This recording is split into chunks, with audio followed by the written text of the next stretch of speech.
అపోస్తలుడైన పౌలు గలతీయులకు రాసిన పత్రిక. అపోస్తలుడైన పౌలు గలతీయులకు రాసిన పత్రిక 6వ అధ్యాయము 17వ వాక్యం. 6:17 నేను యేసు యొక్క ముద్రలు నా శరీరమందు ధరించి ఉన్నాను. ఇక మీదట ఎవడునూ నన్ను శ్రమ పెట్టవద్దు. దేవునికి స్తోత్రం. ఈ మంచి మాటను బట్టి ఒకసారి హల్లెలూయా. దైవజనుడైన పౌలు గారు గలతీ అనే గ్రామంలో, ఆ పట్టణంలో ఉన్న సంఘానికి ఒక పత్రికను రాస్తూ, ఒక లెటర్ రాస్తాడు. వారికి ఉన్న డౌట్లన్నీ క్లారిఫై చేస్తూ పౌలు గారు ఒక మంచి సమాచారము కలిగిన మంచి పత్రికను రాసి గలతీ సంఘానికి పంపిస్తారు. పౌలు గారు ఏమేమి చెప్పాలనుకుంటున్నారో అవన్నీ ఆ పత్రికలో, ఆ లెటర్లో రాసి చెప్పాలనుకున్నవన్నీ చెప్పేసి చివర్లో ఒక మాట అంటాడు. అతడు చివర్లో చెప్తున్నటువంటి మాట ఏంటంటే, నేను యేసు యొక్క ముద్రలు నా శరీరమందు ధరించి ఉన్నాను, కాబట్టి నన్ను ఎవడూ శ్రమ పెట్టవద్దు. ఆ రోజుల్లో పౌలు గారిని శ్రమ పెట్టేవాళ్ళు ఎక్కువ. పౌలు గారు పొందిన శ్రమల లిస్టే ఉంది బైబిల్లో. అవునండి.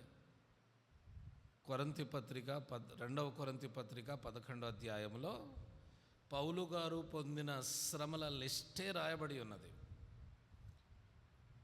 పౌలు గారంటే గిట్టనివారు, సువార్త అంటే గిట్టనివారు, యేసుప్రభు అంటే గిట్టనివారు, ఇలాగున అనేకులు పౌలు గారిని శ్రమ పెట్టి నానా రకాలుగా హింసించారు.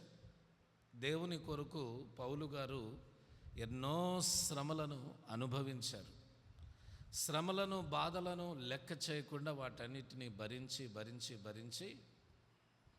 అలసిపోయిన వాడై ఒకానొక దశలో పౌలు గారు మాట్లాడుతున్నారు, దేవుని యొక్క ముద్రలు, క్రీస్తు యేసు యొక్క ముద్రలు నా శరీరం మీద ఉన్నాయి.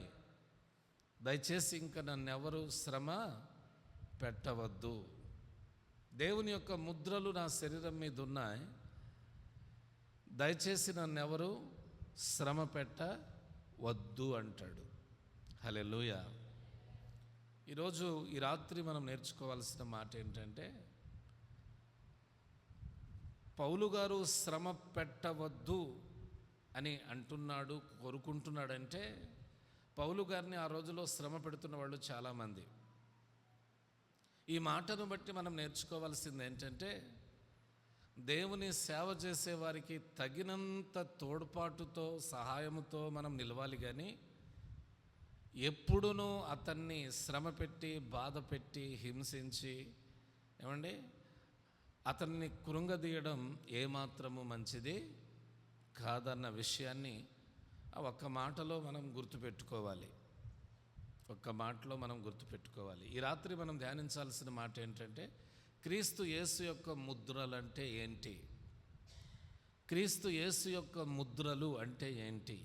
ముద్రలు అంటే అదేమన్నా ముద్ర అంటే సీల్ అంటే ఇలా ఎంఆర్ఓ ఆఫీస్కి వెళ్ళామనుకోండి, ఒక క్యాస్ట్కో ఇన్కమ్కో వాళ్ళు ఏం చేస్తారంటే, ఇప్పుడు మీ సేవ ద్వారా క్యాస్ట్ ఇన్కమ్ సర్టిఫికెట్లు ఇస్తున్నారు, కానీ మా చిన్నతనంలో క్యాస్ట్ ఇన్కమ్ కావాలంటే ఎంఆర్ఓ ఆఫీస్ దగ్గరికి వెళ్తే ఎంఆర్ఓ గారు సంతకం పెడతారు, తర్వాత ఆ ఆఫీస్ యొక్క సీల్ వేసి, ముద్ర వేసి ఇచ్చేవాళ్ళు. ప్రతి గవర్నమెంట్ ఆఫీస్లో వారి యొక్క సీల్స్ ఉంటాయి, ముద్రలు ఉంటాయి, స్టాంప్స్ ఉంటాయి. ఆ స్టాంప్ పడితేనే అది చెల్లుబాటు అవుతుంది. అలాగుననే క్రీస్తు యేసు యొక్క ముద్రలు నా మీద ఉన్నాయి అంటాడు పౌలు గారు. ఆ ముద్రలు ఏమై ఉంటాయి అని అనుకుంటున్నారు మీరు? ఆ ముద్రలు ఏమై ఉంటాయని ఆలోచిస్తున్నారు? ఏమండి? గాయాలు ముద్రలుగా ఉన్నాయంటారు. ఓకే, ఇంకా పరిశుద్ధాత్మ ముద్ర వేసి ఉన్నాడని అంటారా? సరే, పూర్వకాలమందు ఏం జరిగేదంటే, కొంతమంది దాసులు నేను పలానా యజమానునికి ఆస్తి అని తమ శరీరం మీద ముద్ర వేయించుకునేవారట. ఏం ముద్ర అంటే తెలుసా? ఒక ఇనుప ముక్కను నిప్పుల్లో కాల్చి, ఆ కాల్చబడిన ఇనుప ముక్కను చేతి మీదనో లేకపోతే ఇంకో చోటనో గుర్తుగా వాత లాంటిది పెట్టేవాళ్ళు. ఆ వాత పెట్టిన చోట ఏమైందంటే పుండుగా మారి, ఆ పుండు మానిన తర్వాత అక్కడ ఒక నల్లంటి ముద్రలాగా ఏర్పడుతుంది. ఆ ముద్ర కలిగిన వ్యక్తి పలానా యజమానునికి దాసుడు, పలానా యజమానుని ఆస్తి. అరే వీడు పలానా వ్యక్తి యొక్క మనిషిరో ఏడు అని చెప్పేదానికి గుర్తుగా వాతలు లేకపోతే ముద్రలు వేయించుకునేవాళ్ళు. అలాగుననే కొంతమంది సైనికులు, సోల్జర్స్ అంటారు, సైనికులు మన భారతదేశం చుట్టూ కావలి కాస్తున్నారు కదా సైనికులు. ఆ రోజుల్లో ఒక్కొక్క రాజు కింద కొంతమంది సైనికులు ఉండేవాళ్ళు.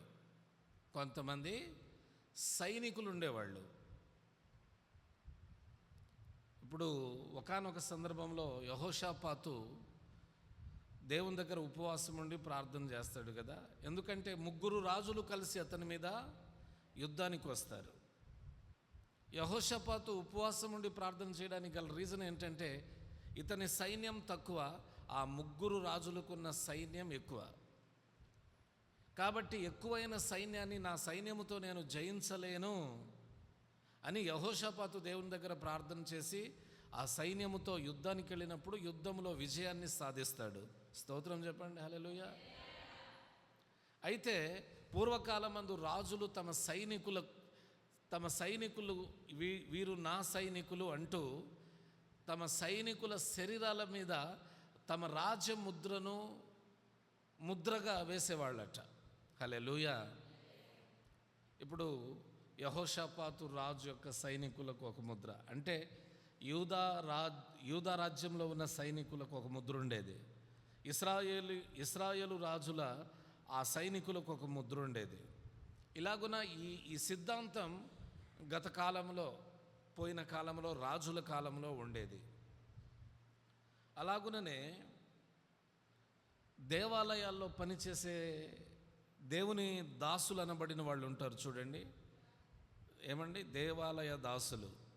ఓకే, యాజకులు కాదు, అన్యజనుల దేవాలయాల్లో పనిచేసేటటువంటి ఆ దేవాలయ దాసులు.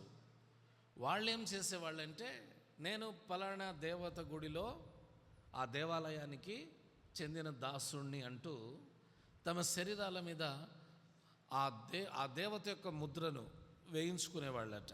ఆ ముద్రను చూడగానే అతని గురించి ఏమనుకునేవారంటే, ఇతడు పలానా దేవత యొక్క ఆ దేవాలయం యొక్క దాసుడు. ఇలాగున పూర్వకాలమందు శరీరాల మీద ముద్రలు వేయించుకునేటటువంటి ఆనవాయితీ ఉండేది. పాత నిబంధనలో చూస్తే ఇశ్రాయేలీయుల పురుషులకు ఒక గుర్తు. అదేంటంటే 8వ రోజున సున్నతి చేయాలి. 8వ రోజున సున్నతి చేయాలి. సున్నతి చేయబడిన వ్యక్తి ఎవరంటే ఇశ్రాయేలీయుడు. హల్లెలూయా. లేకపోతే ఇస్మాయేలీయులకు కూడా సున్నతి చేసేటటువంటి పద్ధతి ఉండేది. సున్నతి చేయబడిన వ్యక్తి కనబడ్డాడు అంటే అతడు ఇస్మాయేలుడై ఉండొచ్చు, లేకపోతే ఇశ్రాయేలీయుడై ఉండొచ్చు. వాళ్ళ శరీరం మీద ఉన్నటువంటి ఆ యొక్క గుర్తులు. ఇప్పుడు దేవునికి పిల్లలమై ఉన్న మన శరీరాల మీద ఏం గుర్తులు ఉన్నాయి ఆలోచించండి. ఏం గుర్తులు ఉన్నాయి మన శరీరాల మీద? మన శరీరం మీద ఏం ముద్రలు ఉన్నాయి? దేవునికి గుర్తుగా మన శరీరం మీద ఇదిగో ఈ ముద్ర ఉందండి అని చెప్పండి. ఏమీ లేవు కదూ, ఏమీ లేవు. మనల్ని చూచేవాళ్ళు వెంటనే ఈమె చర్చికి వెళ్ళిద్ది అని గుర్తు పట్టుకునే విధంగా మనలో ఏమైనా మార్పులు ఉన్నాయా? ఏమండి? నుదుటి మీద బొట్టు ఉండదు కాబట్టి బొట్టు లేకపోవడాన్ని చూచి వీళ్ళు దేవుని దేవాలయానికి వెళ్ళేవారు అని అనుకోవచ్చు. ఇంకేమైనా ఇదిగో నాలో ఈ గుర్తుందండి అని చెప్పగలరా? ఈ అక్క ప్రవర్తన, మాటలు, ప్రవర్తన మాటలను బట్టి కూడా దాదాపుగా గుర్తుపట్టవచ్చు కదండి. మంచిగా నిదానంగా మాట్లాడుతూ సత్ప్రవర్తన కలిగి ఉంటే ఆ ప్రవర్తనను బట్టి ఎక్కడికి వెళ్ళినా అక్కడ కొట్టుకోవడమే చేస్తే దేవుని పిల్లలు అంటారా? దేవుని పిల్లలు అనరు. హల్లెలూయా. అలా కాకుండా అలంకారము, ఓకే, తగినంత అలంకారం. మనం బయటకు వెళితే చర్చికి వచ్చినప్పుడు ఒక లెక్క, బయటకు వెళ్ళినప్పుడు ఒక లెక్క కదా.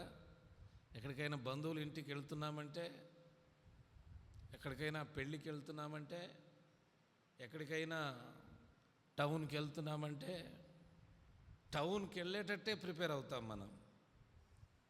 చర్చికి వస్తున్నామంటే చర్చికి వచ్చేటట్టే ప్రిపేర్ అవుతాం.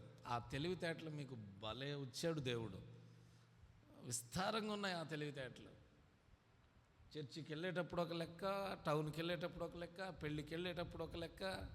అదేదో మాట అంటారు చూడండి, పూర్వకాలం మందు ఏ ఎండకు ఆ గొడుగన్నట్టుగా ఏ ఫంక్షన్ అయితే ఆ ఫంక్షన్కి తగ్గట్టుగా ప్రిపేర్ అవ్వడం. అందము మోసకరం, సౌందర్యం వ్యర్థమంట. వినయము గల స్త్రీ కొనియాడబడుతుందంట, జ్ఞానము గల స్త్రీ కొనియాడబడుతుందంట. దేవునికి మహిమ కలుగునుగాక. బైబిల్ గ్రంథంలో మీరు తగుమాత్రపు అలంకారముతో విస్తారమైన జడలు అల్లుకోవద్దు, విస్తారమైన నగలు పెట్టుకోవద్దు, విస్తారమైన ఏమండి ఆ బొట్లు, విస్తారమైన ఇంకా అలంకరణకు సంబంధించినవి ఏవేవైతే ఉన్నాయో వాటన్నిటినీ ఏమి చేయొద్దు. సాధారణంగా మన శరీరాన్ని కప్పుకోవడానికి క్లాస్గా చక్కగా చూచేదానికి, అంటే చూచే వాళ్ళ కోసం కాదు, సింపుల్గా కనబడేటట్టు మన వస్త్రధారణ, ఏమండి సింపుల్గా కనబడేటట్టు మన వస్త్రధారణ, దానికంటే ఎక్కువగా మనం ఏమీ కోరుకోకపోవడం మంచిది. దానికంటే ఎక్కువగా ఏమీ కోరుకోకపోవడం మంచిది. హల్లెలూయా, హల్లెలూయా. తగుమాత్రపు అలంకరణ అంటే ఏంటి? ఒక విశ్వాసికి తగ్గట్టు అలంకరణ. ఇప్పుడు పెళ్లి కుమార్తె ఉందనుకోండి, పెళ్లి కుమార్తెలాగా అలంకరిస్తారు కదా.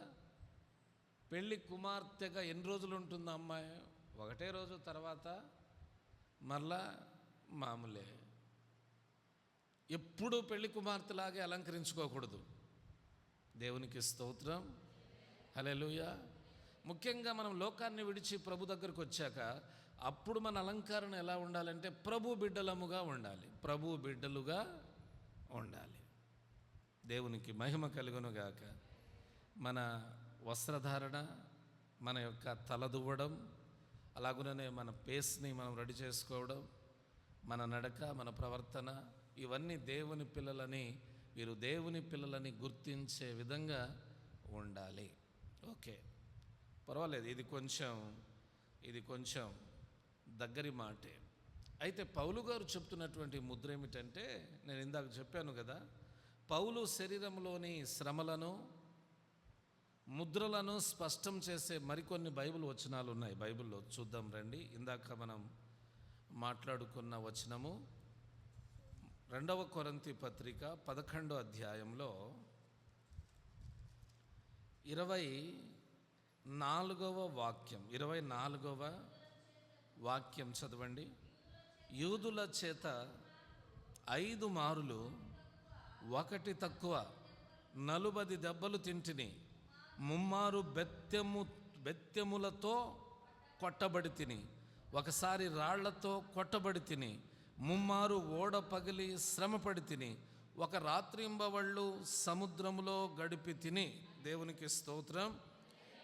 ఇంకా చాలా ఉన్నాయి, కానీ ఈ 2 వచనాల్లో ఉన్న కొన్ని మాటలు శరీరంలో ఎలా మిగిలిపోతాయంటే ఇవి కొన్ని ముద్రలుగా మిగిలిపోయేదానికి అవకాశం ఉంది. యూదుల చేత 5 సార్లు ఒకటి తక్కువ 40 దెబ్బలు, అంటే 39 దెబ్బలు. ఒకసారి 39 దెబ్బలు కొట్టారు, ఇంకొకసారి 39 దెబ్బలు కొట్టారు, ఇంకొకసారి 39 దెబ్బలు కొట్టారు, ఇంకొకసారి 39 దెబ్బలు, ఇంకొకసారి 39 దెబ్బలు. మొత్తం 5 సార్లు 39 దెబ్బలు కొట్టారు. ఏ దెబ్బలు అవి? చెంప దెబ్బలు కాదు, కొరడా దెబ్బలు. ఆ కొరడా దెబ్బలు ఆ కొరడా శరీరం మీద పడిన చోట వెంటనే ఎర్రగా మారిపోయింది. కొరడాతో కొడితే ఎప్పుడైనా కొట్టుకొని చూస్తారా? అంత సాహసం చేయొద్దండి. కొరడా కానీ చంట్రకోల అని అంటారు, వీటితో కొడితే శరీరం మీద వెంటనే వాత తేలిపోయింది. గట్టిగా కొడితే అసలు చర్మం చిట్లిపోయిద్ది కూడా, చర్మం అక్కడే పగిలిపోయిద్ది. పగిలిన చర్మం లేకపోతే తేలిన వాత కొన్ని రోజులకు నయం అవ్వచ్చు, కానీ అక్కడ ఆ పగిలిన చర్మం దగ్గర ఏదో ఒక గుర్తు అలానే నల్లటి ఆ శరీరం నల్లగా మారిపోయి గుర్తులాగా మారిపోతుంది కొరడా దెబ్బ పడిన ప్రతి చోట. అలాగుననే ముమ్మారు బెత్తెములతో కొట్టబడితిని, ఒకసారి రాళ్లతో. బెత్తెంతో కొట్టబడిన చోట కూడా వాత తేలి ఆ వాత మానిపోయిన తర్వాత అక్కడ నల్లగా మారిపోతుంది. రాళ్ల దెబ్బలు తగిలిన చోట ఆ రాయి శరీరం మందు ఎక్కడైతే పడుతుందో అక్కడ ఆ చర్మం చిట్లిపోయిన శరీరం బాగైపోయిన తర్వాత అక్కడ ఏదో ఒక చిన్న గుర్తులాగా ఉండిపోతుంది. మీ శరీరంలో ఎక్కడైనా చిన్నప్పుడు ఏదైనా గాయమైన చోటును చూడండి, అక్కడ నల్లగా ఉంటుంది. పౌలు గారి చొక్కా విప్పాడనుకోండి, వీపు మొత్తం ఏమై ఉంటాయంటే నల్లటి మానిపోయిన ఆ దెబ్బల గుర్తులుంటాయి. నల్లటి మానిపోయిన దెబ్బల గుర్తులుంటాయి. ఎవరైనా నా లాంటి వ్యక్తి, ఏంటన్నా నీ వీపు మీద నల్లటి గుర్తులు ఏంటి అంటే, దేవుని కోసం నేను పొందిన ముద్రలు రావి. ఏంటది? దేవుని కోసం నేను పొందిన ముద్రలవి. ఏం ముద్రలు? కొరడా దెబ్బల ముద్రలు.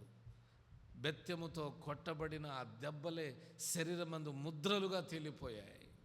రాళ్లతో కొట్టబడినప్పుడు పగిలిపోయిన ఆ శరీరం, ఆ గాయం బాగైన చోట నల్లగా మారి అవి ముద్రలుగా తేలిపోయాయి.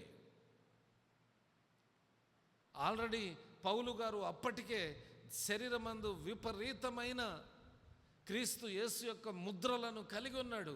అందుకనే పౌలు గారు వేరే వారిని బ్రతిమాలుకుంటాడు, ఆల్రెడీ నేను యేసు ప్రభు కొరకు విస్తారమైన దెబ్బలు తిన్నాను నాయన, క్రీస్తు యేసు యొక్క ముద్రలు నా యందు సమృద్ధిగా ఉన్నాయి, దయచేసి ఇంకా నన్ను శ్రమ పెట్టవద్దు దయచేసి. హల్లెలూయా, హల్లెలూయా. ఆల్రెడీ నేను దేవుని కొరకు చాలా దెబ్బలు తిన్నాను. ఆల్రెడీ నేను దేవుని కొరకు బెత్తెముతో కొట్టబడ్డాను, కొరడాలతో కొట్టబడ్డాను, రాళ్లతో కొట్టబడ్డాను, చెరసాలలకు వెళ్ళాను, అనేక రకాల శ్రమలు పొంది నా శరీరం అంతా గుల్లైపోయి ఉంది.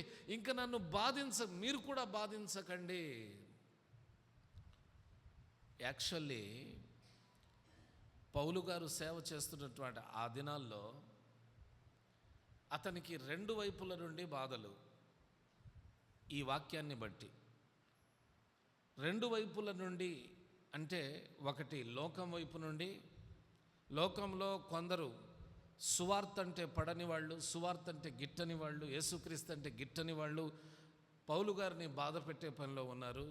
అలాగుననే కొంతమంది ఆ సంఘంలోని వ్యక్తులు కపట సహోదరులని వాక్యం రాయబడి ఉంటుంది. ఈ సంఘంలో ఉండే కపట సహోదరులు అతన్ని బాధ పెట్టడం జరిగింది. అందుకని పౌలు గారు ఏమంటారంటే, ఇటు లోకంలో నుండి బాధ, ఇటు సంఘంలో నుండి బాధ, ఆల్రెడీ నా శరీరమందు విస్తారమైన ముద్రలు ఉన్నాయి, నన్ను బాధ పెట్టకండ్రా నాయనా అంటాడు. హల్లెలూయా, హల్లెలూయా.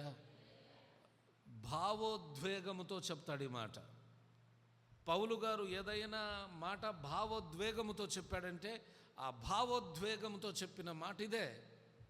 క్రీస్తు యేసు యొక్క ముద్రలు నా యందున్నాయి. దేవుని కొరకు ఇప్పటిదాకా ఎన్నో శ్రమలు భరించాను, ఎన్నో అవమానాలను భరించాను, దెబ్బలు తిన్నాను, కొరడా దెబ్బలు తిన్నాను, బెత్తెముతో కొట్టబడ్డాను, రాళ్లతో కొట్టబడ్డాను. ఇప్పటిదాకా దేవుని కొరకు నేను చాలా చేశాను. ఇంకా నన్ను బాధ పెట్టబాకండి, ఇంకా నన్ను శ్రమ పెట్టబాకండి. నా ప్రియమైన దేవుని పిల్లలారా, ఈ మాటలు మనం మన జీవితకాలం అంతా మన హృదయం అనే పలకల మీద రాసుకొని సంఘములో ఎలా ఉండాలో మనం గ్రహించిన వారమై ఉండాలి. అలాగనే ముఖ్యంగా దేవుని చేత ఏర్పాటైన సేవకులతో ఒక విశ్వాసి ఎలా ఉండాలి, ఒక విశ్వాసి ఎలా మాట్లాడాలి, ఎలా ప్రవర్తించాలి, ఎలా జ్ఞానము కలిగి నడుచుకోవాలి అనేటటువంటి మాటలు ఈ ఒక్క వచనమే మనకు స్పష్టంగా తెలియజేస్తుంది. హల్లెలూయా, హల్లెలూయా. దేవునికి మహిమ కలుగునుగాక. హల్లెలూయా. మరొక వచనం చదువుదామా? 2 కొరింథీ పత్రిక 4వ అధ్యాయం 10వ వాక్యాన్ని ఒకసారి చదవండి. పౌలు గారు దేవుని కొరకు యేసు యొక్క జీవము మా శరీరమందు ప్రత్యక్షపరచబడుటకై యేసు యొక్క మరణానుభవమును మా శరీరమందు ఎల్లప్పుడూ వహించుకొని పోవుచున్నాము. చూడండి, చాలు. యేసు యొక్క జీవము మా శరీరమందు ప్రత్యక్షపరచబడుటకై యేసు యొక్క మరణానుభవమును, అంటే యేసు ప్రభు మరణము పొందేంతగా హింసింపబడ్డాడా సిలువలో? హల్లెలూయా. యేసు ప్రభు సిలువలో ఎలా చనిపోయాడో ఒకసారి, మరణము పొందినంతగా కొట్టబడిన వాడై, హింస పొందిన వాడై చనిపోయాడు. అంతేనా? విషం తాగి చనిపోయాడా యేసు ప్రభు? ఆత్మహత్య చేసుకొని చనిపోయాడా? ఊరేసుకొని ఏమన్నా చనిపోయాడా? యేసు ప్రభు ప్రాణం పోయేంతగా కొట్టబడ్డాడు. అవునా కదండి? ప్రాణం పోయేంతగా కొట్టబడ్డాడు. ఆయన చేతులలో మేకులు, కాళ్లలో మేకులు, పక్కలో బళ్ళెం పోటు. చేతుల్లో మేకుల గాయం బాగైపోవచ్చు, కానీ ఆ మచ్చ అలానే ఉంటుంది. కాళ్లలో ఆ మేకు గాయం బాగైపోవచ్చు, నయమైపోవచ్చు, కానీ ఆ మచ్చ అలానే ఉంటుంది. పక్కలో బళ్ళెంతో పొడిచిన పోటు, ఇప్పుడు ఎక్కడైనా శరీరమందు గాయమైతే ఆ మచ్చ ఉంటుంది. ముఖ్యంగా ఆపరేషన్ చేయబడిన చోట కూడా ఎంతో కొంత మచ్చ కనబడింది కదా. యేసు ప్రభును పొడిచినటువంటి ఆ చోట ఆ మచ్చ, అంటే యేసు ప్రభు శరీరం మీద కూడా ముద్రలు ఉన్నాయి. హల్లెలూయా. యేసు ప్రభు ఎందుకు ఆ ముద్రలను అనుభవించాడంటే మనందరి పాపముల నిమిత్తం, మనలందరినీ పాపము నుండి విడిపించడానికై మన ప్రభు అయిన యేసుక్రీస్తు వారు ఈ బాధలనే ముళ్ళను, ఈ దెబ్బలనేటటువంటి ముద్రలను భరించాడు. యేసు పౌలు గారికి 1 తక్కువ 40 దెబ్బలు 5 సార్లు కొట్టారు కదా. యేసు ప్రభు వారికి 5480 గాయాలు అయ్యాయి. కొరడా దెబ్బలు ఒకసారి 1 తక్కువ 40 దెబ్బలు కొట్టడం జరిగింది. దేవునికి మహిమ కలుగును గాక. హల్లెలూయా. పౌలు గారు ఏమంటారంటే, మరొకసారి ఈ మాటను చదువుదాం. 2 కొరింథీ పత్రిక 4వ అధ్యాయం 10వ వాక్యము. యేసు యొక్క జీవము మా శరీరమందు ప్రత్యక్షపరచబడుటకే యేసు యొక్క మరణానుభవమును మా శరీరమందు ఎల్లప్పుడూ, అంటే అర్థమేంటి? యేసు యొక్క మరణానుభవమును అంటే సేవలో మేము ఏదో సాధారణంగా సుఖంగా అలా వెళ్ళిపోవట్లేదులే, కానీ యేసు మరణము పొందేంతగా ఎలా హింసింపబడ్డాడో అలాంటి హింసలను పొందుతూ మేము పరిచర్యలో ముందుకు వెళుతున్నాం. దేవునికి మహిమ కలుగును గాక. పౌలు గారి పరిచర్య పూల పానుపేమీ కాదండి. పౌలు గారు తన పరిచర్యలో హింసించబడ్డాడు, కొట్టబడ్డాడు. ఆ దెబ్బలు అతని శరీరానికి తగులుతున్నప్పుడు అతడు అనుకున్నాడట, యేసు ప్రభు వారు కూడా ఇలాంటి దెబ్బలే కదా నా కొరకు అనుభవించింది అనుకున్నాడట. హల్లెలూయా.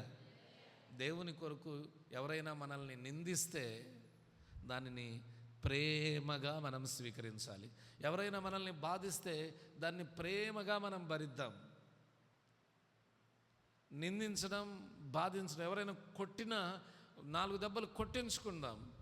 యేసు ప్రభు ఎంతవరకు కొట్టబడ్డాడంటే ప్రాణం పోయేంతగా కొట్టబడ్డాడు. మనం 4 దెబ్బలు కొట్టబడితే అంటే మనం 4 దెబ్బలు తింటే ఏ నష్టమో లేదు. మనం కూడా ఇలానే అనుకోవాలి, నాకు 4 దెబ్బలే ఇంత బాధను కలిగిస్తున్నాయి కదా, యేసు ప్రభు వారు ప్రాణం పోయేంతగా కొట్టబడ్డాడు, అసలు ఎలా భరించాడు ఆయన? దేవునికి మహిమ కలుగును గాక. హల్లెలూయా, హల్లెలూయా. ఎవరైనా ఏదైనా అంటే మనం అస్సలు తట్టుకోలేం కదా, మనం అస్సలు ఎంతో బాధపడి వేదన చెందుతాం కదా. ఆయన ఎంత బాధపడి ఉంటాడు. ఇంకొక మాట చెప్పనా, ఆయన శ్రమల ముందు నా శ్రమలెంత అని అనుకుంటే అసలు ఆ శ్రమలను మనం లెక్కలోనికి తీసుకోం. ఆయన పొందిన అవమానాల ముందు నేను పొందిన అవమానం ఎంత? ఆయన ముఖం మీద ఉమ్మే వేశారు. మన అదృష్టం మన ముఖం మీద ఎవరు ఉమ్మి వేయట్లా. హల్లెలూయా, నిజం కదండి. మనం అదృష్టవంతులమే. యేసుప్రభు ముఖం మీద ఉమ్మేశారు, మనల్ని మన ముఖం మీద ఉమ్మి వేయట్లా. అలాంటి పరిస్థితుల్లో ఏమనుకోవాలి, యేసుప్రభు ముఖం మీద ఉమ్మి వేసి అవమానపరిచారు. నాకు కలుగుతున్న అవమానాలు ఎంత, నాకు కలుగుతున్న బాధలు ఎంత, నాకు కలుగుతున్న శ్రమలు ఎంత. దేవుని కొరకు యేసుప్రభు నా కొరకు అనుభవించిన బాధలతో పోలిస్తే నేను దేవుని కొరకు అనుభవించిన బాధలు చాలా తక్కువ అని అనుకోవాలి మనం. హల్లెలూయా, నిజమే కదండి. చాలా రోజులుగా విశ్వాసులుగా ఉన్నాం. దేవుని కొరకు మన శరీరం అందు ఏదైనా ముద్ర పడిందేమో ఆలోచించండి. యేసుక్రీస్తును నమ్ముకున్నందుకు మనల్ని ఎవరైనా కొట్టి గాయపరిచారా? దేవుని పనిలో ఎక్కడైనా గాయపడి ఏదైనా శరీరమందు ముద్రలు అయ్యాయా? దేవుని కొరకు మన శరీరమందు ఏమైనా ముద్రలు లాంటివి, దేవుని కొరకు నేను వెళుతూ ఇదిగో నా చేతిలో ఈ సమస్య వచ్చిందండి, ఇది నా గుర్తు, ఇది నా ముద్ర, అదే ముద్ర. హల్లెలూయా. ఇలాంటి ముద్రలు ఏమైనా మీలో ఉన్నాయా? శరీరాన్ని సైతం లెక్క చేయకుండా సేవ చేశారు పూర్వకాలమందు భక్తులు. శరీరాన్ని సైతం లెక్క చేయకుండా యేసు ప్రభు మన కొరకు ప్రాణాన్ని పెట్టాడు. దేవుని కొరకు మన శరీరంలో ఎక్కడైనా ఏదైనా గాయమైనా మనం లెక్క చేయకూడదు. ఒకటే అనుకోవాలి, ఆయన పొందిన శ్రమల ముందు నేను పొందిన శ్రమలెంత, ఆయన పొందిన వేదన ముందు నేను పొందిన వేదన ఎంత. దేవునికి మహిమ కలుగును గాక. హల్లెలూయా. పౌలు గారు అలానే అనుకున్నారు. పౌలు గారు యేసుప్రభు చచ్చేంతగా హింసింపబడ్డాడు, ఆయన హింసింపబడిన దానితో పోలిస్తే మేము పొందుచున్న హింస ఎంత? పౌలు గారు ఇంకొక మాట అంటారు, చదువుదామా? కొలస్సీ పత్రిక 1:24 చూడండి. కొలస్సీలకు రాసిన పత్రిక 1వ అధ్యాయము 24వ వాక్యాన్ని చదవండి. ఇప్పుడు మీ కొరకు నేను అనుభవించుచున్న శ్రమల యందు సంతోషించుచు సంఘము అను ఆయన శరీరము కొరకు క్రీస్తు పడిన పాట్లలో కొదువైన వాటి యందు నా వంతు నా శరీరమందు సంపూర్ణము చేయుచున్నాను. దేవునికి మహిమ కలుగును గాక. హల్లెలూయా, హల్లెలూయా. పౌలు గారు అంటున్నారు, ఈ శ్రమలలో నేను సంతోషిస్తున్నాను అంటాడు. శ్రమలు కలిగితే ఎవరైనా సంతోషిస్తారా? బాధలు కలిగితే ఎవరైనా సంతోషిస్తారా? కానీ పౌలు గారు అంటున్నారు, దేవుని కొరకు నేను పడుతున్న శ్రమలలో సంతోషిస్తున్నాను, ఈ శ్రమలలో సంతోషంగా ఉన్నాను. ఎందుకయ్యా శ్రమలను సంతోషంగా ఎందుకు భరిస్తున్నారు అని అడగొచ్చు. ఆయన అంటాడు, సంఘము కొరకు అనేక శ్రమలు క్రీస్తు వారు పొందారు. ఆయన సంఘము అనే శరీరం కొరకు అనేక శ్రమలు అనుభవించారు. ఆయన అనుభవించి వదిలి వెళ్ళిన, లేకపోతే ఆయన అనుభవించకుండా వదిలేసిన మిగిలిన శ్రమలను నేను అనుభవిస్తున్నాను. హల్లెలూయా. ఆయన వదిలేసిన, ఆయన పడిన పాటలలో కొదువైనవి అంటే ఆయనకు పెట్టని ఇబ్బందులన్నీ దేవుని శరీరము కొరకు నేను అనుభవిస్తున్నాను. ఇక్కడ కొంచెం లోతుగా ఆలోచించాల్సిన విషయం ఏంటంటే, యేసు ప్రభు ఎన్నో శ్రమలు పొంది, బాధలు పొంది, రక్తం కార్చి, ఆ రక్తంతో మనల్ని కడిగినందుకు మనం ఇక్కడికి వచ్చాం. అర్థమైతే హల్లెలూయా చెప్పండి ఒకసారి. ఇక్కడికి మనం ఊరికే రాలా. ఇక్కడి దాకా మనలను తండ్రి అయిన దేవుడు నడిపించడానికి యేసు ప్రభువారిని తండ్రి పాపుల చేతికి అప్పగించేశాడు. యేసు ప్రభువారు ఎన్నో హింసలు పొంది ఆయన రక్తము కార్చి, ఆ రక్తము మనల్ని కడిగి ఇక్కడి దాకా తీసుకొచ్చాడు దేవుడు. హల్లెలూయా. ఆయన ఎన్నో హింసలు పొందాడు కదా, వాటిలో మిగిలిపోయిన వాటిని యేసుక్రీస్తు మన కొరకు ఎలా భరించాడో, పౌలు గారు కూడా సంఘము కొరకు మిగిలిపోయిన వాటిని భరించాడట. నిజంగా పౌలు గారు ఈ శ్రమలన్నీ దేని కొరకు భరించాడు?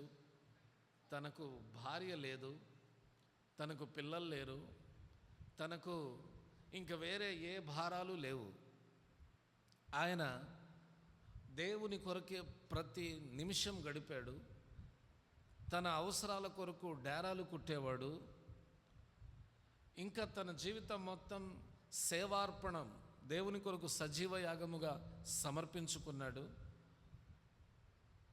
కాబట్టి ఆయన పొందిన ప్రతి శ్రమ దేవుని కొరకే పొందాడు. ఇంక వేరే ఆలోచన అతని జీవితంలో ఇంకేమీ లేదు. వేరే ఆలోచన అంటూ అతని జీవితంలో ఏమీ లేదు. సేవ చేయాలి, సేవ చేయాలి, సేవ చేయాలి, సేవ చేయాలి. ఆ సేవ కొరకే ఇన్ని శ్రమలు.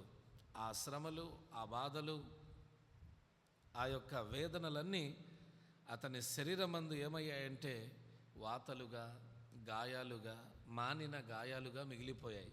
అవే క్రీస్తు యేసు యొక్క ముద్రలు. దేవునికి మహిమ కలుగును గాక. అవేనండి క్రీస్తు యేసు యొక్క ముద్రలు. పౌలు గారు చెప్పిన ముద్రలు అవే. పేపర్ మీద ఆఫీసుల్లో వేసే ముద్రలు కావవి. దేవుని కొరకు పడిన శ్రమలనే ముద్రలు, బాధలనే ముద్రలు, వేదనలనే ముద్రలు, అవమానాలనే ముద్రలు, నిందలనే ముద్రలు. ఇప్పటికే నేను చాలా భరించాను, నా శరీరమందు విస్తారమైన ముద్రలు ఉన్నాయి. ఎంత మంచి మాట అంటాడండి పౌలు గారు. ప్రియులారా, మనం కూడా చాలా రోజులుగా యేసుక్రీస్తు కొరకు బ్రతుకుచున్నాం. దేవుని దగ్గరికి వచ్చి దేవుని ఎదుట, దేవుని సన్నిధిలో బ్రతుకుచున్నాం. దేవుని కొరకు మనం ఎన్ని ముద్రలు పొందాం, దేవుని కొరకు మనం ఎన్ని అవమానాలు భరించాం, ఎన్ని శ్రమలు సహించాం, ఎంత వేదనను భరించాం, ఎన్ని బాధలను భరించాం. ఒకసారి ఆలోచించండి. అసలు భరించే గుణం మనలో ఉందా? ఎవడైనాను ఒక చెంప మీద కొడితే మరొక చెంప చూపించండి అన్నాడు దేవుడు. అలాంటి గుణం మనలో ఉందా? అసలు తగ్గుతున్నామా మనం? తగ్గుతున్నామా అసలు మనం? దేవుని ఎదుట తగ్గాల్సిన మనం తగ్గుతున్నామా? మనల్ని మనం హెచ్చించుకుంటూ మారు మనస్సు లేని విశ్వాసుల వలె బ్రతుకుతున్నామా మనం? మన శరీరంలో ఉన్న గుర్తులేంటి? దేవుని కొరకు మన శరీరం మీద ఉన్న గుర్తులేంటి? ఏం గుర్తుంది?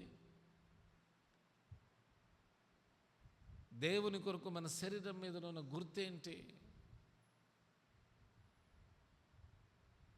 దేవుని కొరకు వెళుతూ వెళుతూ ఎక్కడైనా ఏదైనా గాయమైందా నీకు? హల్లెలూయా. దేవుని పనిలో కొట్టబడి శరీరం మీద గాయాలయ్యాయా? అలాంటి అనుభవాలు ఏమైనా ఉన్నాయా?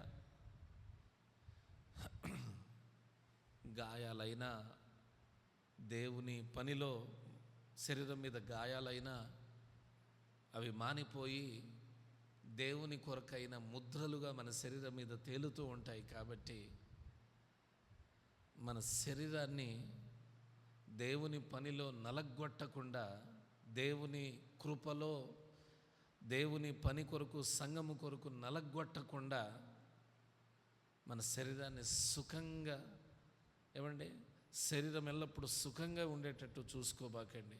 నలగొట్టండి. మన శరీరం మీద ఎన్ని దెబ్బలుంటే దేవుని కొరకు, ఎన్ని బాధలు అనుభవిస్తే మనం అంత పెద్ద కిరీటం దేవుని దగ్గర. దేవునికి మహిమ కలుగును గాక. దేవుని కొరకు దొంగతనం చేసి దెబ్బలు పడడం కాదు, చేయకూడని పనులు చేసి దెబ్బలు తినడం కాదు, మంచి చేసి దేవుని కొరకు బ్రతికి, దేవునిలాగా బ్రతికి, దేవుని నీడలో బ్రతికినందువలన నీకు దెబ్బలు పడుతున్నాయా? దేవుని పని చేస్తున్నందువలన కొట్టబడుతున్నావా? హింసింపబడుతున్నావా? ఇవన్నీ నీ శరీరం మీద దేవుని కొరకు నువ్వు పొందుకున్న ముద్రలివి.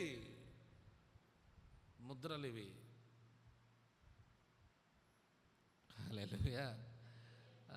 చాలామంది దేవుని పనిలో యాక్సిడెంట్లు అయినా, ఆ యాక్సిడెంట్లలో కాలు ఇరిగినా, చెయ్యి ఇరిగినా, లేకపోతే గాయాలైనా బాగు చేసుకుని ఇంకా దేవుని సేవ చేస్తున్నారు.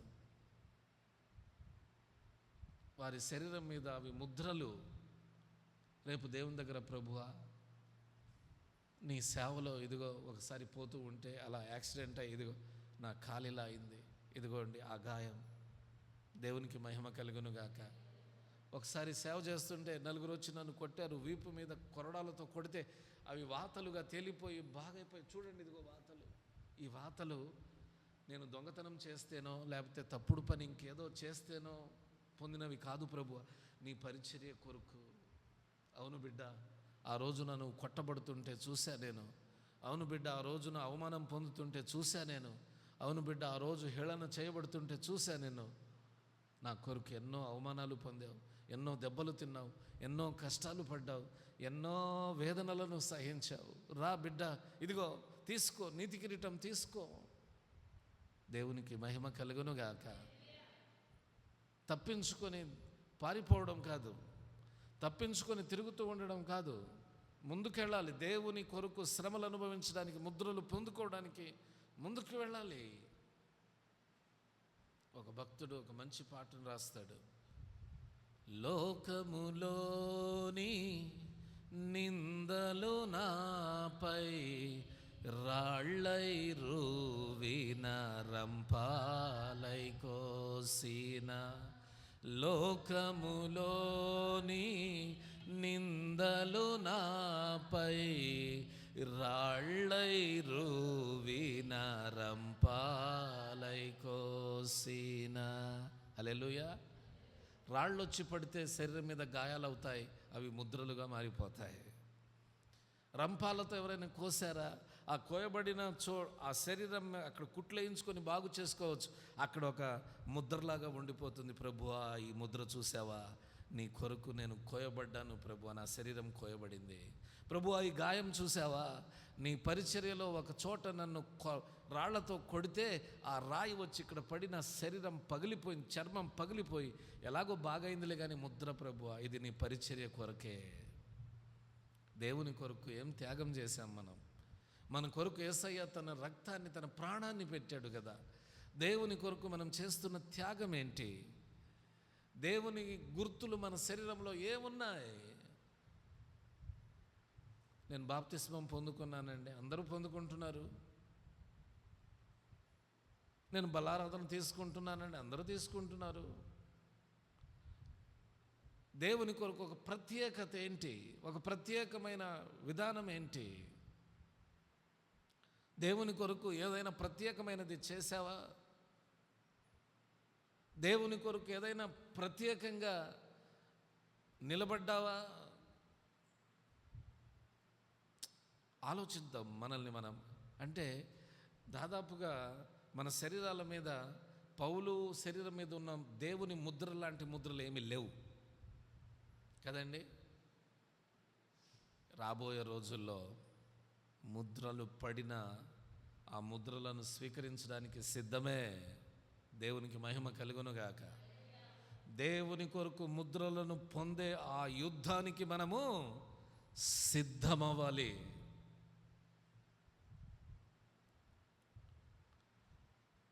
అదేదో సామెత ఉంది చూడండి, బంతికి ముందు దెబ్బలకు వెనకంటారు కదా.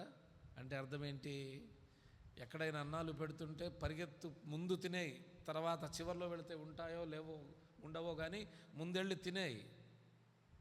ఎక్కడైనా కొడుతూ ఉంటే మాత్రం లైన్లో చివర నిలబడు. మంచి మాట చెప్పారు మన పూర్వీకులు కదా.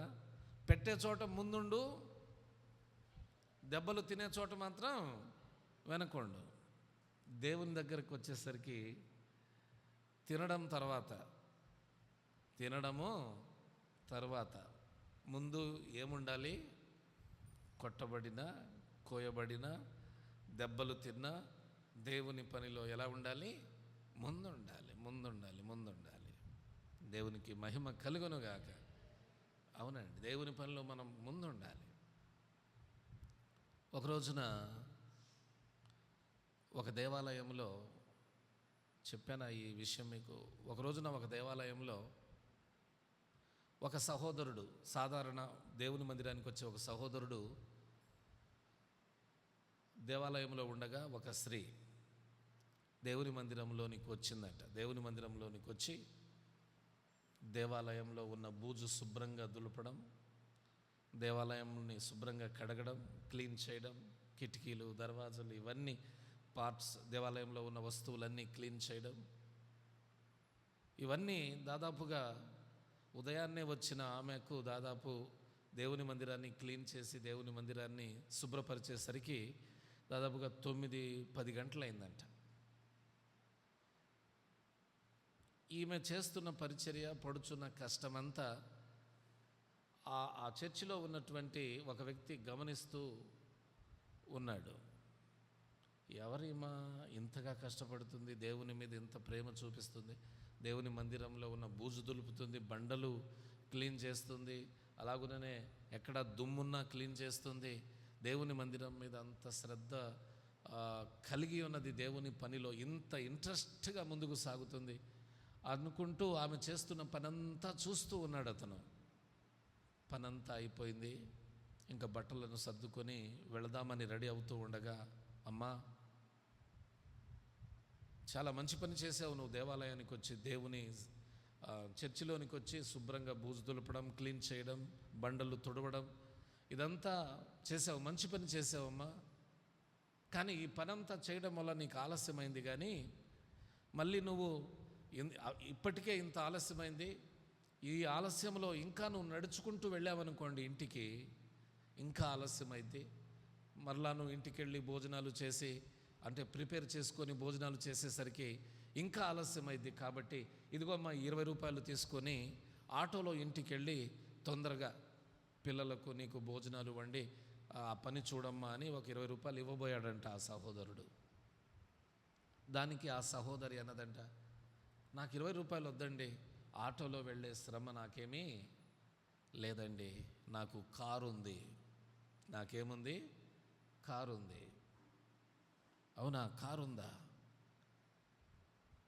ఏది కారు చూద్దాం పదా అని బయటికి వెళ్ళి చూస్తే దాదాపు అది కోట్లల్లో కారంట, పెద్ద పెద్ద ధనవంతుల ఇళ్లలో ఉండే కారంట అది. హల్లెలూయా. పెద్ద పెద్ద ధనవంతుల ఇళ్లలో ఉండే కారంట అది. ఆ కారు ఎక్కి ఆమె వెళ్ళిపోయింది. ఇతను అనుకున్నాడు, వామ్మో ఇంత డబ్బున్నామే, ఇంత అధికారం ఉన్నామే. చివరకు తెలిసింది ఆమె ఒక పెద్ద కలెక్టర్ గారని. హల్లెలూయా. మీరేం చేస్తారమ్మా అని అడిగితే, నేను కలెక్టర్ గారినండి. అంతటి హోదాలో ఉన్న ఆమె కారు వేసుకొని వచ్చి దేవుని మందిరంలో చేసిన పనేంటి? చక్కగా దేవుని మందిరాన్ని క్లీన్ చేస్తుంది, దేవుని మందిరాన్ని క్లీన్ చేస్తుంది. దెబ్బలు తినలేం, మనం రక్తాన్ని కార్చలేం, కొరడా దెబ్బలు సహించలేం. అయినా దేవుని పనిలో మనం చేయాల్సిందేదో ఉంది. మనలో ఏం కనబడుతుందంటే, నేను వచ్చి ప్రార్థన స్టార్ట్ చేసిన తర్వాత మీరు రెడీ అయి వచ్చేయడమే కనబడుతుంది. కానీ దేవుని మందిరంలో నేను చేయాల్సిన పని ఏమైనా ఉందా? దేవుని కొరకు నేను చేయాల్సిన పరిచర్య ఏమైనా ఉందా? ఎవరో చేస్తారు, వెళ్ళి కూర్చుందాం, అయిపోయింది, అది కాదు. దేవుని మందిరం తలుపులు ఎప్పుడు తెరవబడి ఉంటాయి. ఖాళీ సమయంలో రావచ్చు. దేవుని మందిరాన్ని ఎప్పుడైనా క్లీన్ చేయొచ్చు, ఎప్పుడైనా నీ పని, నీ బాధ్యతను నువ్వు చేయొచ్చు. దేవుని మందిరంలో దేవుని కొరకు ఏదైనా గొప్ప కార్యములు మనం చేయడానికి ముందుండాల్సిన అవసరం ఉంది. హల్లెలూయా. దేవుని మందిరాన్ని ఊడ్చేంత తక్కువ దాన్ని కాదంటారా? తక్కువ వాడిని కాదంటారా? ఆమెతో పోల్చుకోండి. ఆమె కారుకు అయ్యే మెయింటెనెన్స్ ఖర్చు ఉండదు. మన నెల ఖర్చులు, ఆమె కారుకు అయ్యే మెయింటెనెన్స్ ఖర్చు ఉండదు మనకి. ఆమె సంపాదన మన సంపాదనను పోల్చుకోండి. ఆ స్థితిలో ఉన్నటువంటి ఆమె దేవుని కొరకు పడిన ప్రయాసాన్ని గమనించండి. విశ్వాసులంటే ఎలా ఉండాలో తెలుసా? సంఘములో ప్రతి విషయంలో సేవకుని ఎదుట సహకారులుగా, బాధ్యులుగా మెలగాలి. బాధ్యత కలిగిన వారై పని చేయాలి. ఒక పని రాబోతుంది అంటే అక్కడ నా వంతు సహాయం ఉండాలి, నా చెయ్యి తగలాలి అక్కడ అనేటట్టుగా ఉండాలి. పాస్టర్ గారు నన్ను పిలవకపోతే బాగుండులే, పాస్టర్ గారికి నేను కనబడకుండా ఉంటే బాగుండులే అని తప్పించుకోవడం కాదు. దేవుని పనిలో మనం అలా ముందు ఉండాలి. హల్లెలూయా. అది ఏదైనా కావచ్చు.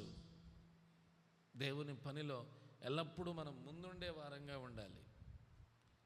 దేవుని పనిలో ఒకరికంటే ఒకరు ముందుగా పోటీ పడి, నాకంటే ముందు ఎవరైనా వెళ్ళి చర్చి ఊడ్చేస్తారేమో, నాకంటే ముందుగా వెళ్ళి చర్చి కడిగేస్తారేమో,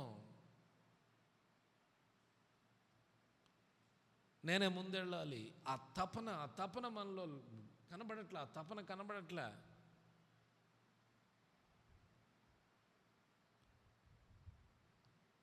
దేవుని కొరకు ఏమి చేయట్లా. జస్ట్ వస్తున్నాం, ప్రార్థన చేసుకుంటున్నాం, అలా వెళ్ళిపోతున్నాం. మన శరీరంతో, మన దేహంతో దేవుని కొరకు ఏం చేస్తున్నాం ఆలోచించండి. పౌలు గారు కొరడా దెబ్బలు, ముమ్మార్లు బెత్తెములతో దెబ్బలు, ఇంకా రకరకాలుగా శ్రమ పొందారు. నీ కొరకు, నా కొరకు యేసు ప్రభు వారు ఎన్నో గాయాలు పొందారు. నువ్వేం చేస్తున్నావు దేవుని కొరకు? నీ శరీరంతో దేవుని కొరకు ఏం చేస్తున్నావు? నడిచి వస్తున్నానంటావా? వచ్చి కూర్చోవట్లేదా పాస్టర్ గారు, ఇంకేం చేయాలంటావా? చప్పట్లు కొట్టట్లేదా పాస్టర్ గారు, ఇంకేం చేయాలంటావా? ఇవేనా? హల్లెలూయా.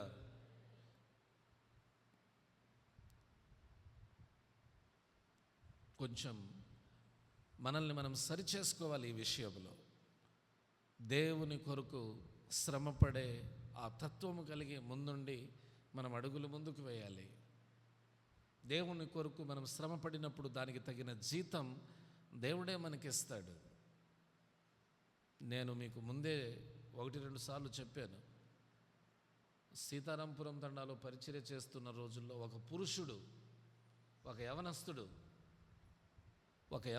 వచ్చి, మేము లేచేదానికంటే ముందే ఆదివారమున చర్చిని ఊడ్చి, చర్చిని కడిగి, చర్చి ముందు కల్లాపు చల్లి, నేను లేచి ప్రార్థన చేయడానికి వెళ్ళే ఆ టయానికి నాకు వందనాలు చెప్పి పనంతా పూర్తి చేసుకొని ఉండేవాడు. ఈ రోజున ఆయన రాముడుపాలెంలో గొప్ప సేవ చేస్తూ ఉన్నాడు. దేవునికి మహిమ కలుగును గాక. హల్లెలూయా. అవునండి, ఎంతో ప్రయాస, ఎన్నో వారాలు అలానే చేశాడు. అతనే పేడ తెస్తాడు, కల్లాపు చల్లుతాడు.